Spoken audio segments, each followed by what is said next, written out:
Assalamualaikum warahmatullahi wabarakatuh. Halo semuanya, selamat pagi. Bagaimana kabarnya hari ini? Semoga kita semua selalu dalam keadaan baik ya. Alhamdulillah bertemu lagi bersama Bu Latifah. Sekarang kita akan belajar mengenai muatan pelajaran bahasa Indonesia. Tema 6 menuju masyarakat sehat, subtema 2 membangun masyarakat sehat. Selamat menyimak. Baiklah anak-anak, sekarang kita akan belajar tema 6 menuju masyarakat sehat dan subtema 2 membangun masyarakat sehat. Adapun materi yang pertama yaitu menentukan kalimat utama dalam teks non-fiksi.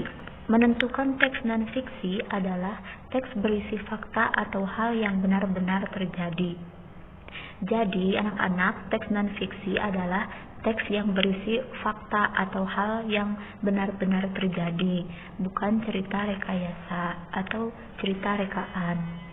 Contoh teks non-fiksi yaitu berita, artikel, dan jurnal. Kemudian, setiap paragraf memiliki kalimat utama. Kalimat utama merupakan kalimat yang bersifat umum dan mengandung gagasan utama atau pikiran utama dan menjadi dasar untuk mengembangkan paragraf.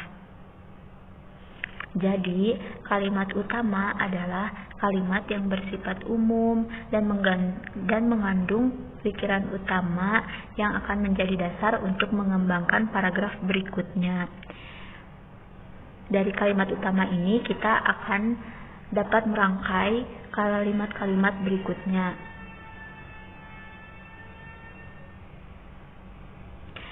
Yang kedua, ciri kalimat utama. Ciri-ciri kalimat utama yang pertama, kalimat utama dapat berdiri sendiri dan memiliki arti yang jelas. Yang kedua, kalimat utama biasanya ada di awal paragraf atau deduktif. Jika kalimat utama atau gagasan utama berada di awal paragraf, berarti disebutnya deduktif. Yang ketiga, kalau kalimat utamanya berada di akhir paragraf, berarti disebutnya induktif. Kalimat utama yang berada di akhir paragraf biasanya didahului dengan kata jadi dan dengan demikian. Kalau kalian menemukan dalam berita yang kalimat utamanya di akhir, biasanya akan ada awalan kalimat berupa jadi dan atau dengan demikian. Kemudian, kalimat utama berisi suatu permasalahan yang dapat dikembangkan secara rinci. Kalimat utama berisi suatu permasalahan yang dapat dikembangkan secara rinci. Jadi, dari kata yang ada di kalimat utama tersebut bisa dirangkai lagi atau bisa dikembangkan lagi pembahasannya secara rinci dan secara lebih jelas. Yang terakhir, kalimat utama merupakan pernyataan yang bersifat umum dan bisa dikembangkan.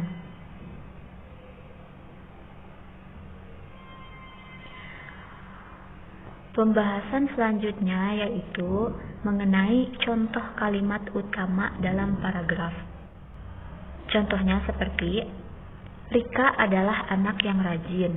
Dia selalu bangun pagi setiap harinya. Biasanya ia sering membantu ibunya memasak sebelum berangkat ke sekolah. Bahkan terkadang dia ikut berjualan di warung ibunya saat hari libur. Nah, gagasan utamanya yaitu Rika rajin. Kalimat utamanya, Rika adalah anak yang rajin.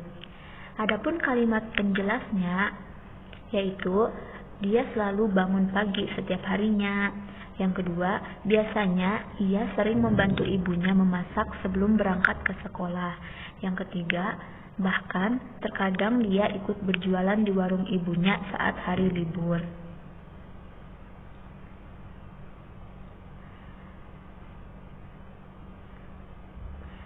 Kemudian yang selanjutnya kita akan membahas mengenai cara cepat menemukan kalimat utama. Bagaimana sih cara cepatnya agar kita menemukan kalimat utama? Yang pertama, membaca terlebih dahulu teks yang akan ditentukan kalimat utamanya. Jadi, kalian bisa baca terlebih dahulu teks yang akan ditentukan kalimat utamanya. Kemudian, mencari kalimat umumnya terlebih dahulu. Setelah kalian membaca teksnya, kalian cari kalimat umumnya. Yang ketiga, biasanya selalu terdapat di awal kalimat, di akhir kalimat dari teks yang ditentukan. Kalimat utama ini biasanya selalu ada atau terdapat di awal kalimat dan juga bisa di akhir kalimat. Kalau di akhir kalimat, kalian bisa mengetahui dari ciri-cirinya, yaitu diawali dengan kata jadi atau dengan demikian.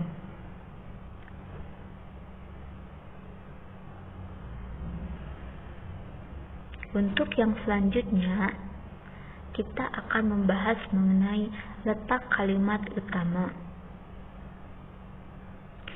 Jika kalimat utama terdapat di awal, biasanya berupa pengulangan kata hubung dan kata ganti.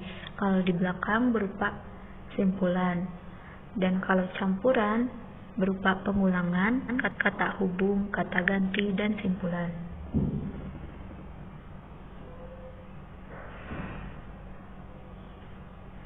Untuk selanjutnya, coba perhatikan teks non-fiksi di bawah ini.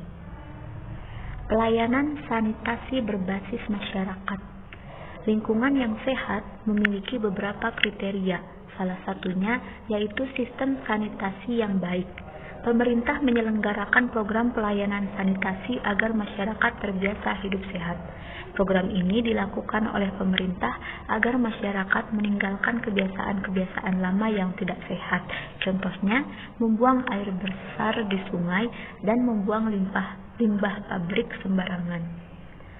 Petugas kesehatan yang bertanggung jawab atas pelaksanaan program sanitasi ini juga membutuhkan bantuan dari masyarakat, mulai dari perencanaan, dana, dan pelaksanaan di lapangan. Selain itu, kepala desa harus mengimbau warganya agar terus hidup sehat. Bentuk dari pelaksanaan sanitasi yang baik berupa adanya toilet umum, saluran air yang rapi, dan pengadaan tempat sampah di tempat-tempat tertentu. Selain itu, jadwal gotong royong membersihkan lingkungan juga perlu dibuat agar kebersihan tetap terjaga. Dengan adanya kerjasama antar sesama warga, maka masyarakat akan hidup sehat dan sejahtera. Lingkungan yang bersih akan membuat warganya hidup sehat sehingga dapat melakukan aktivitas sehari-hari dengan baik. Dengan lingkungan yang sehat, maka kehidupan masyarakat pun akan semakin sejahtera. Jadi, teks tersebut merupakan teks non-fiksi. Jadi kesimpulannya, yang telah kita pelajari barusan itu mengenai teks non-fiksi dan kalimat utama. Teks non-fiksi adalah teks berisi fakta atau hal yang benar-benar terjadi. Sedangkan kalimat utama merupakan pernyataan yang bersifat umum dan bisa dikembangkan. Kemudian tadi kita juga membahas mengenai ciri-ciri kalimat utama. Setelah itu, contoh teks non-fiksi. Contoh teks non-fiksi yaitu berita, artikel, dan jurnal. Kemudian untuk tata letak kalimat utama yaitu deduktif, induktif, dan campuran. Alhamdulillah anak-anak, pembelajaran telah selesai. Sekarang tolong kerjakan latihan di buku pena 6C halaman 39. Jadi, sekian yang dapat Ibu sampaikan. Semoga dapat dimengerti dan dipahami. Terima kasih atas perhatiannya. Wassalamualaikum warahmatullahi wabarakatuh.